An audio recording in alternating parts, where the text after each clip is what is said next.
What is going on, everybody? Welcome to week number 1 finale of year 6 of our Big 12 Team Builder Dynasty. We have ACU against Penn State in one of the premier matchups in year number 6 across college football. We have the ranked ACU Spartans taking on Penn State, the number 5 team in the country, Penn State. So a top 20 matchup between these two really good schools. We have a new quarterback for ACU. It seems like every single year we have some sort of change at the school, as Orpheus McConnell is going to be taking over the starting reins for the Spartans. Here on an early 3rd and 6, Travis Dynasty. We saw him a lot last year with Hassan Bonner. Both of those players, both those running backs are really good ones across to the NCAA, let alone the Big 12. And Dynasty, he's got some power to him. But he can't break off this tackle in the backfield by Will Palmer. Is going to get him down for a 2-yard loss. So 2nd and 12, and Orpheus is also going to go backwards. He's going to be dropped for a 6-yard loss as Daniel John is going to make the sack. 3rd and 18, this is a big play for ACU, and a interception down the left sideline. And McConnell's looking at his receivers like, what are you doing? Go this way. You got to cut that way. No, dude, you can't throw that pass. But unfortunately for ACU, it's going to give the Nittany Lions some good field position as Brian Reese is going to get in with a 7-yard reception. 2nd and 3. Here's Penn State. Going to get a first down. ACU's defense had kind of a weak showing last year. This year should be a little bit better, but we know with Coach Deloach and his issues the last couple of seasons, getting this team to play to their potential has been kind of a tough task. But they do hold Penn State to a field goal. It is 3-0, so off the turnover to hold Penn State to 3 points, I guess you take that as a W. 1st and 10, McConnell going to get sacked yet again, this time for 8 yards in the backfield. 2nd and 18. McConnell, no pressure whatsoever, and he decides to take off and run with it, and he gets about 11. Flip it over to a 3rd and 7. McConnell going to run the same play. It looks like he's going to get the first down. This time he picks up 12. So just keep doing that, Orpheus. Just keep doing that, and we're probably looking good here on offense for ACU. David Dynasty going to get that touchdown. 7-3 ACU. Let's go to Penn State's next possession here, and a nice little dime right there to Brian Reese. Another big reception for Reese. That's 35 on that play. Little swing route to the running back. On a 2nd and 4, Darrell Brooks going to get 7 yards for the first down. Here comes the quarterback. That's Albert Carr. Going to get in for 6 yards and 6 points. It's going to put Penn State up 10-7. McConnell and ACU have to get it going here on offense if they want to hang in there, guys. Hang in there. 2nd and 10. McConnell gonna find Dynasty one more time. He basically just bowled over those defenders like a bowling ball, like bowling pins. He's gonna pick up that first down. 1st and 10 here. McConnell yet again gonna use his legs and get another first down. McConnell this time gets a big hit on him in the end zone, but it's gonna be a touchdown for ACU. They're now up 14-10. 5:25 left to go here in the second quarter. And ACU is still giving up they're giving up chunk plays. They're giving up chunk plays to Penn State. However, when they want to run the ball, ACU has been very effective, only allowing 16 yards to the running back, Brooks. And then on this play, Brooks going to go into the backfield for a 4-yard loss. Look at this. Nice gang tackling by ACU. You gotta love that effort. You gotta love that scheme. Here's McConnell. Gonna get hit, and he gets rid of the football in time with a huge strike to Alex Jefferson. The big-time playmaking wide receiver from last year is gonna come up yet again in a huge way. David Dynasty here for 12, so they're continuing to just gouge Penn State on offense. 3rd and goal. McConnell going to try to run it in yet again, but this time he takes a lick. All that effort for 1 yard. So they will be going up by 7 points with that field goal. 2nd and 7 going to be completed for a first down to Jimmy Dykes, looks like the tight end. 2nd and 10, 134 here. Here's a pass by Carr, wide open, and it's going to go incomplete. So good defense yet again by ACU, this time through the air, through the pass defense, which has been kind of getting a little bit shredded here so far in this game. Nice job there by Adam Schwinski, getting the deflection from Carr. Almost picked. 4th and 10, field goal attempt. Gonna go no good. Trying to make it a 4-point game with a 17-13, but not gonna happen. So Dynasty gonna go off into the backfield. Another flare / wing route, wheel route, and he's gonna pick up the first down. Another run for Orpheus McConnell. Again, gonna get the first down. Pressure, busts off the tackle is McConnell, but he gets hit again. He gets hit hard. You gotta stop doing that, man. I know that ACU's got some pretty decent quarterbacks behind you, but they need you. They need you. Here's a really good play by Daryl Marcus with the deflection. That probably would have been a touchdown, if we're being honest. Nice little catch and then turn upfield. Probably would have been a touchdown, but really good play by the Penn State corner. McConnell's going to try to run again. It's going to turn into a 4th and 8. And with time winding down, the kick will be up and good. 20-10 score at the half. So all things are looking good here for ACU. A little halftime report. I think it just goes back to kind of what we were talking about, is that the ACU offense looks under control. Everything's looking good for them, except I think the offensive line's a little shaky, making Orpheus McConnell feel like he has to run all the time. You take that away if you're Penn State, you might have a chance in this game. Probably you need to abandon the run game if you're Penn State, if you want to have a shot. ACU's been showing that they can stop that run game. It's mostly been the passing yards that have kind of led to Penn State's offensive success. You see 14 rushing yards in the first half. Penn State should pretty much drop that. But here's a nice pass and a nice catch by Adam Burke for 34. That's exactly goes to what we were talking about. You got to air it out against ACU. 3rd and 4, Jimmy Dykes gonna get another first down. He's been kind of a go-to guy here so far for Penn State. There he is again, making another catch for 10. 1st and 10, 5:27 to go, and here comes Carr, and a nice tackle there. Good sack. Good sack by ACU. 2nd and 14 after that sack, and here is a run play that's just not gonna go anywhere. Tyler Davis only gonna pick up 2. 3rd and 12, pass completes right up the middle. Just nobody was covering the middle of the field to Paul Gibbs. And again, that's goes back to what we were talking about, guys. If you're Penn State, you want to air it out against ACU. ACU's next possession here, they're going to run screen, and that's going to get blown up in the backfield for a 4-yard loss. We'll watch it one more time. I mean, McConnell, he had some pressure coming on him naturally with a screen, but it was sniffed out by Penn State. 3rd and 5. Carr is going to get picked off by Banta Kane. Totally just read Albert Carr right there. Good interception. Great play by Daquan Banta Kane. I mean, nobody was even there for Penn State. Nobody was even there. You can't throw that football. 2nd and 11. Here's a really nice throw to Timmy Fetterhart. Going to pick up the first down on the flag route. 1st and 10.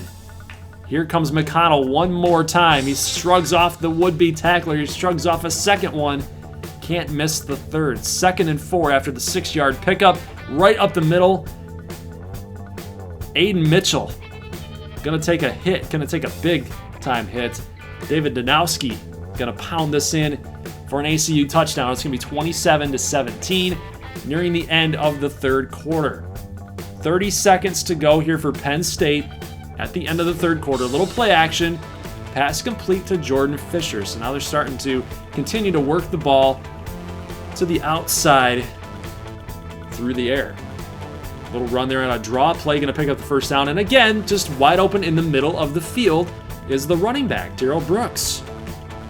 ACU's got to shut that down. Penn State on the comeback trail.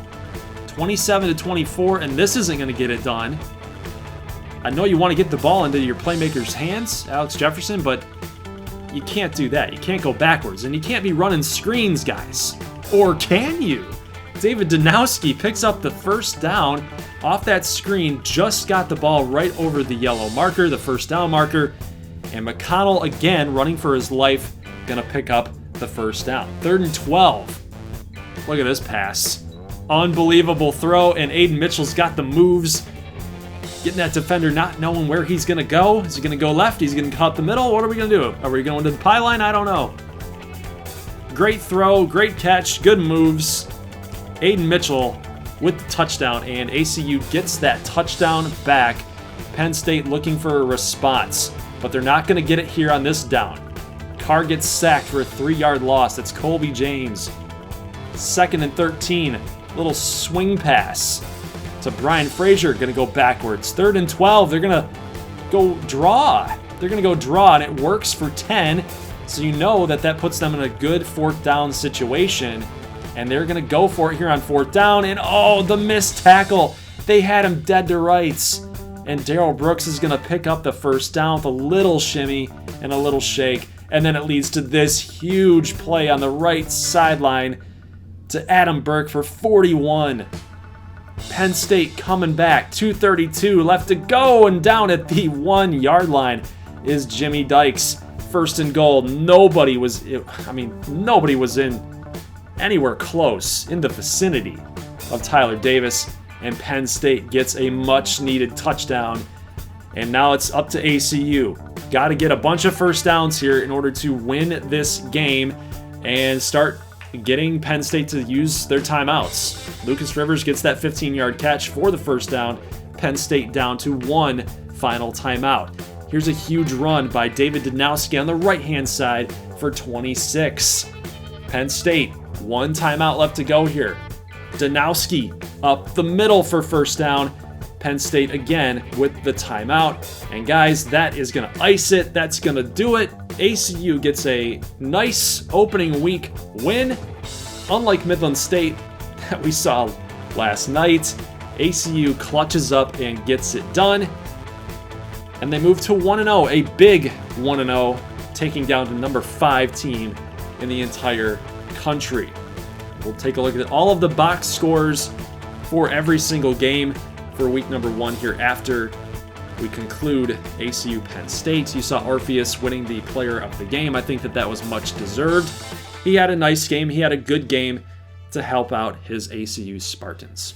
All right, guys, let's take a look at the box scores here for all of the Big 12 action. Ardmore's defense gave up quite a bit of yards, but we came through in the clutch by getting 2 interceptions to really just putting Washington State on ice. We really just shut them down the whole way through. Stanfield had 1 interception, but 2 touchdowns. Xavier Wiggins was, he had a decent game with 5.5 yards per average. Darnell Savage had 2 touchdowns. Aaron Golden had a late touchdown thanks to David Tomsha coming into the game. Ardmore gets a nice W for week number 1. Midland State, we saw this game last night, the very last one in our action. Kent Collins with no touchdowns. And for as many completions and attempts that he had, for 288 yards, that's not a very good average. You would expect that a guy like Kent Collins at the 99 level would be up in the 400 yards, possibly even 500 yards like he used to do, but it just was not a good game for Kent Collins, unfortunately. And Midland State's going to lose.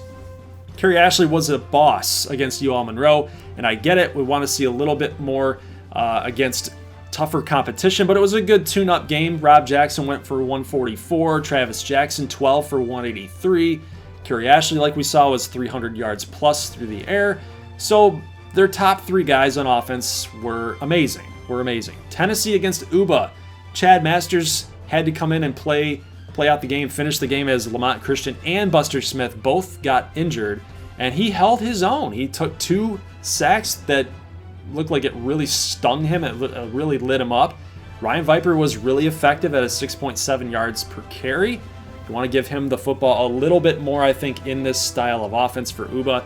Unfortunately, they could not get the comeback as Chad Masters threw an interception to end their final drive, their last attempt at winning the game. Orpheus McConnell only missed 5 passes, 86% completion percentage. He was great. I don't think that there was any reason why he would not have been the player of the game. McConnell had 24 attempts. I mean, that's crazy. So maybe the offensive line for ACU needs a little bit of work going on through the rest of the season. We'll continue to see how that's going to pan out, so we'll monitor that situation for ACU, but it's one to look out for. Odessa State against UTEP. Johnny Johnson Jr. went 4 of 4 for 61 on the opening drive, and then they gave the ball to Nate Galveston, who threw 2 touchdowns and 2 picks, had a good completion percentage, pretty decent running attempts for him. Adds a little bit more to this Odessa State offense. Paris Austin, 1 catch for 2 yards, so it looked like Odessa State was just using this as a warm-up game, which makes some sense. Johnny Johnson was the clear-cut winner for the starting gig, but it looked like they wanted to give Galveston some run a little bit. Denver Tech against Mizzou, they got a nice win here. Dustin Miller outplayed Scott Thomas, which was interesting, but Andre Brandt, the quarterback, 2 touchdowns, 2 picks. I'm not impressed with Andre Brandt. 50-some-odd percentage for completion percentage. Not very good, not very good. So we'll want to watch out for that going forward for Denver Tech. Nebraska State against Ohio. Bubba Robinson was 15 of 21. Not asked to do a whole lot in this game as Dante LaBelle was the workhorse. He was the bell cow.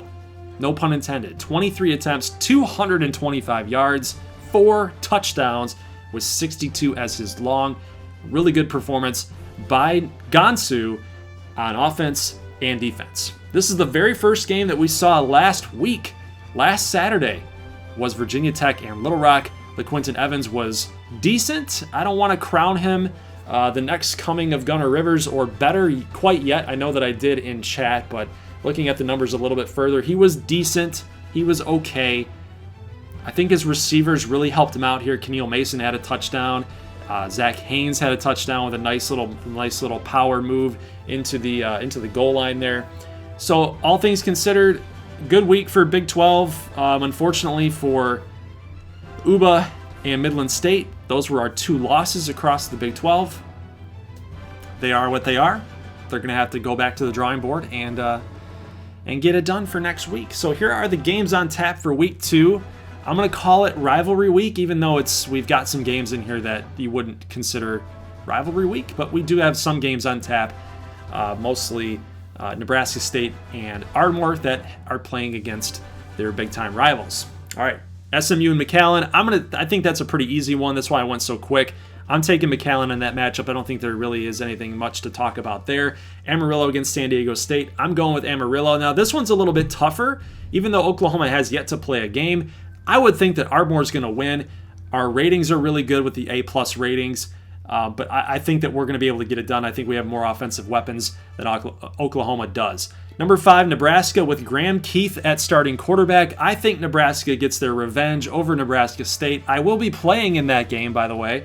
I just don't think that we can compete with Graham Keith. Denver Tech against Boise State. That one's a toss-up. I think you got to go with Denver Tech. Kansas and ACU, again, another toss-up. You got to go with ACU in that matchup. Camu against UMass. We're going pretty fast here, but I think Camu is going to get that W as well. Shreveport looked really dominant against UL Monroe, and against a similar opponent against Arkansas State, I think you got to go with Shreveport as well. Odessa State and Colorado State, we didn't see a whole lot of Johnny Johnson Jr.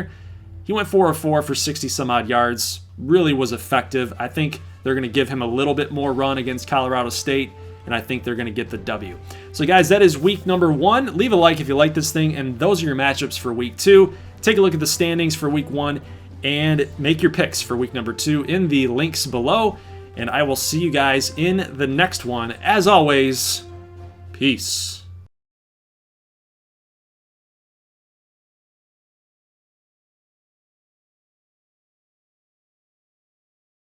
Hello? What's going on, Danny? Who is this? It's Coach. You don't have my number saved? Come on, man. Coach, with all due respect, it's 1 in the morning. You okay? I'm good, Danny. Just catching up with you and wanted to let you know that your performance today was top-notch, even though we lost. Thanks, Coach. But again, can't this wait until tomorrow? Don't play dumb with me. I want to know what you saw. Saw? Yeah, what you saw today before the game. If something's going on, I want to know. The only thing I saw was a red car, Coach. That's it. Red car, huh? Again, don't play dumb with me. You don't know what you're getting into. Tell me what you saw, who you talked to, who was there, and this doesn't have to get any messier than it already is. Honestly, Coach, I'm getting a little worried. You don't sound like yourself. I think I'll just talk to you tomorrow.